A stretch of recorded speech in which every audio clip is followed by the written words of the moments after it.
सुभाषपा के राष्ट्रीय अध्यक्ष ओम प्रकाश राजभर जी हमारे साथ बातचीत के लिए मौजूद हैं। आज तमाम मुद्दों पर हम उनसे बात करने वाले हैं। सर, कल एक आपका बड़ा बयान जो है वो चर्चा में रहा कि मोहन भागवत ने सही बयान दिया है। हालांकि जो मुस्लिम नेता हैं और तमाम उलेमा हैं उन्होंने बड़ी मजम्मत की उनकी बयान की।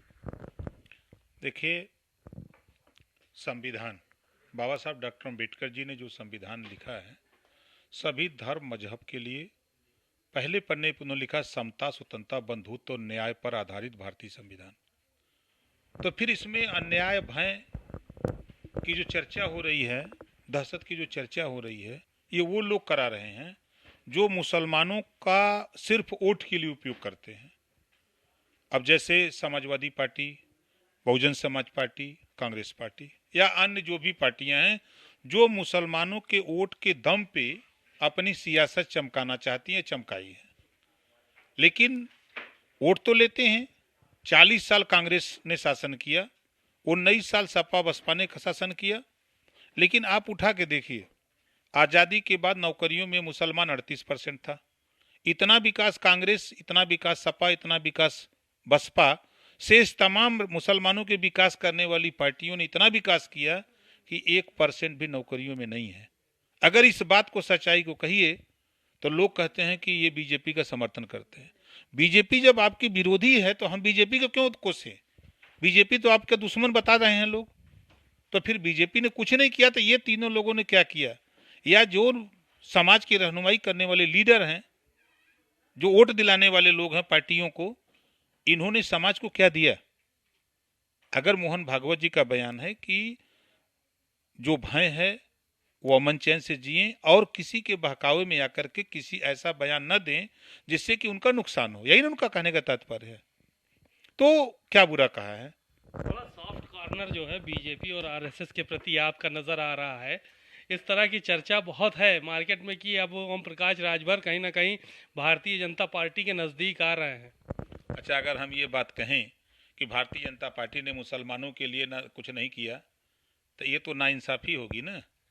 जब मुसलमान के ठेकेदार गाजीपुर से गाजियाबाद तक झोरा में समाजवादी पार्टी के मुसलमान कहता है, जो समाजवादी पार्टी के मुसलमान और समाजवादी पार्टी के लीडर ये कहते हैं कि गाजीपुर से गाजियाबाद तक हमारे झोरा में, बहुजन समाज पार्टी के लोग कहते हैं आजमगढ़ से आगरा तक हमारे झोरा में, कांग्रेस के लोग कहते हैं बलिया से बांदा तक हमारे झोरा में, और तमाम लोग 75 जिले के मुसलमान को अपने ही झोरा में रखते हैं।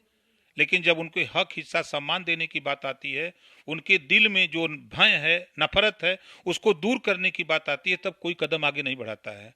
चाहे वो सरकार में रहे हों, चाहे सरकार में न रहे हों, कोई नहीं करता है। आज जैसे एक उदाहरण मैं बताऊं तो लोग कहते हैं कि बीजेपी का समर्थन।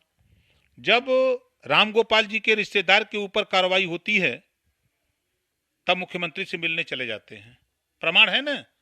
अगर मुसलमानों के बीच में नफरत पैदा हो रही है तो इस बात को रोकने के लिए अखिलेश जी, राम गोपाल जी क्यों नहीं जाकर कि इस तरह की नफरत पैदा हो रही है, इसको रोका जाए? क्या कभी किसी ने कदम उठाया? या बहुजन समाज पार्टी के किसी नेता ने कदम उठाया? क्या कांग्रेस का कोई नेता कदम उठाया? कोई भी जाएगा तो प्रदेश के सूबे के मुख्यमंत्री के यहाँ पास जाएगा ना, राज्यपाल के यहाँ जाएगा ना, कि ओम प्रकाश राजभर के यहाँ आएगा।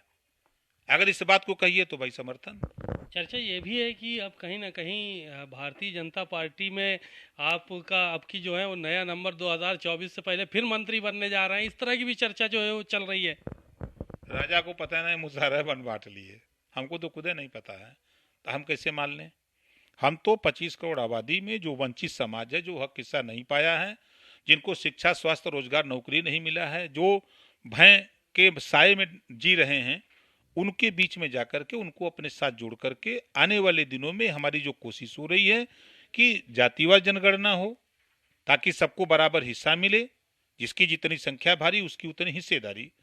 प्रदेश में एक समान अनिवार्य फ्री शिक्षा के लिए लड़ रहा हूँ। गरीबों के घरेलू बिजली के बिल माफ करने के सवाल पे लड़ाई हो रही है। गरीबों का फ्री इलाज के लिए लड़ाई हो रही है।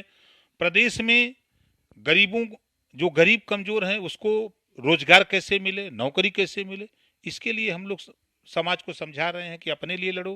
कल तक अंग्रेजों के गुलाम थे, आज नेताओं के गुलाम हो। नेताओं की गुलामी छोड़ो, और अपने हक के लिए लड़ो, शिक्षा, स्वास्थ्य, रोजगार के लिए लड़ो, रोटी, कपड़ा, मकान, शिक्षा, दवाई के लिए लड़ो। अच्छा, शिवपाल को बड़ी जिम्मेदारी देने की तैयारी जो है वो चल रही है। ये माना जा रहा है खरमास के बाद उनको एक जिम्मेदारी दी जाएगी।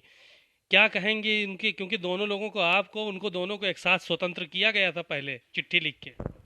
देखिए, पार्टी में तो बड़ी जिम्मेदारी राष्ट्रीय अध्यक्ष की होती है, तो क्या बड़ी जिम्मेदारी में माननीय शिवपाल यादव जी को राष्ट्रीय अध्यक्ष बनाया जाएगा?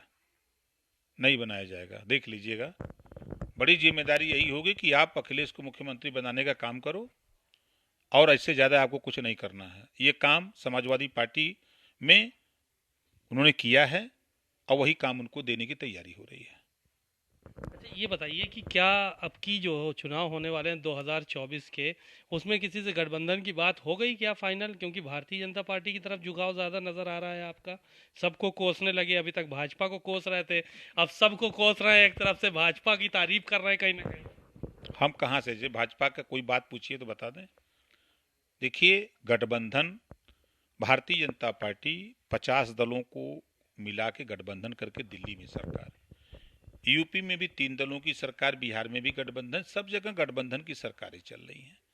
तो वो गठबंधन 4 महीना 5 महीना पहले होते हैं। समाजवादी पार्टी, बहुजन समाज पार्टी ने गठबंधन किया चुनाव के 3 महीना 4 महीना पहले ही लोग किए, 2 महीना पहले किए।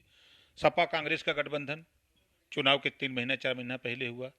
सपा का गठबंधन आरएलडी से हुआ, 3-4 महीना पहले हुआ। सपा का गठबंधन सुहेलदेव भारतीय समाज पार्टी से हुआ, 4 महीना पहले हुआ। तो ये गठबंधन 4 महीना 5 महीना पहले होते हैं। अब वो टाइम आएगा, अभी आकलन आप लोगों का या राजनीति के विशेषज्ञों की आकलन हो रहा है कि कौन सा मोर्चा बन रहा है, दूसरा बीजेपी के खिलाफ कौन सा गठबंधन बन रहा है। अभी वो गठबंधन बने तब न दृश्य साफ हो कि कोई गठबंधन कितना ताकत है, कौन लड़ाई में आएगा, कौन नहीं लड़ाई में आएगा। अब पता लगा कि खोखी आवा के सवेरे मुंह बावल संजय के। नहीं तो एकदम से सॉफ्ट कॉर्नर, पहले तो गाना भी गाते थे आप, एक बहुत ज्यादा वो चल सन्यासी कौन सा गाना था वो गाते थे, लेकिन एकदम से सॉफ्ट कॉर्नर हो गया, एकदम बोलना ही बंद कर दिया। आप तारीफें करने लगे मुख्यमंत्री की और सारे नेताओं की, पाठक जी से मिलने जाने लगे। बिल्कुल, पाठक जी से मिलता हूँ, केशव जी से मिलता हूँ, सबसे मिलता हूँ। हमारा काम है, अपनी पार्टी के विधायक दल के नेता हैं हम, अगर नहीं मंत्रियों से मिलेंगे, मुख्यमंत्री से नहीं मिलेंगे तो क्षेत्र की समस्या का समाधान कैसे होगा। और रही सवाल कि आपने नरम गाने की बात की, आपने सुना होगा रेडियो में पहले बिना का टॉप 10 आता था, तो जो 10 नंबर का गाना था वो कभी कभी छलांग मांग के 1 नंबर पे चला जाता था, 1 नंबर वाला 9 नंबर पे चला जाता था, 2 नंबर वाला 10 नंबर पे और 4 नंबर वाला 1 नंबर पे। तो पब्लिक की डिमांड पे चल रहा है क्या ये गाना, ऊपर नीचे है? नहीं, वो जैसी चाहत होती है वैसा होता है, वो अपना कदम पायदान बढ़ाता रहता है। निकाय चुनाव को लेकर क्या कर रहे हैं सर? देखिए, निकाय चुनाव हम लोग जैसा कि आप लोग बराबर देख रहे हैं, दिखा रहे हैं कि हम अनवरत 24 घंटे में 16 घंटा, 12 घंटा, 18 घंटा हम चुनावी मूड में रहते हैं, जनता के बीच में रहते हैं। अभी सावधान रथ यात्रा हमारा चुनाव का ही एक बहाना था।